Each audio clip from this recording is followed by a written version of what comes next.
जय श्री राम दोस्तों, राधे राधे। मैं हूँ पुष्पा उपाध्याय। जय श्री राम, राधे राधे। मैं हूँ सीमा पांडे। और हम दोनों आज अपने मायके में हैं। ये हैं किरण भाभी ब्लू साड़ी में, और ये हैं गुंजन भाभी मेहंदी ग्रीन साड़ी में, और ये सीमा पांडे, और ये सुनीता पाठक, और मैं पुष्पा उपाध्याय। और हम पाँचों जन मिलके भजन गा रहे हैं। और हमारा भजन पसंद आएगा तो वीडियो को लाइक कीजिएगा, शेयर कीजिएगा, कमेंट में बताइए हमारा भजन कैसा लगता है आपको। और हमारे चैनल एसपी भजन सागर को सब्सक्राइब करें।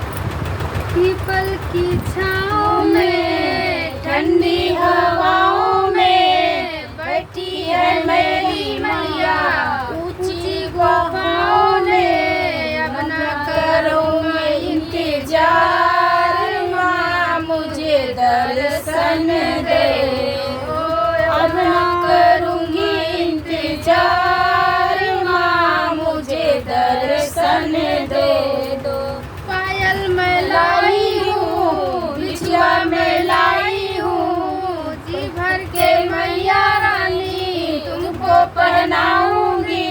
अब ना करूँगी इंतजार, माँ मुझे दर्शन दो। अब ना करूँगी इंतजार, माँ मुझे दर्शन दो। पीपल की छाँव में, ठंडी हवाओं में बैठी है मेरी मैया ऊंची गुफाओं में। अब ना करूँ मैं इंतजार, माँ मुझे दर्शन दे दो। कंगना मैं लाई हूँ, चूड़ी मैं लाई हूँ, जी भर के मैया रानी तुमको पहनाऊंगी।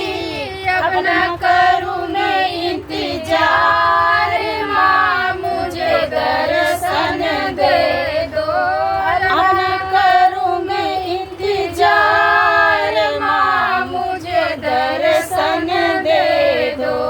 पीपल की छाँव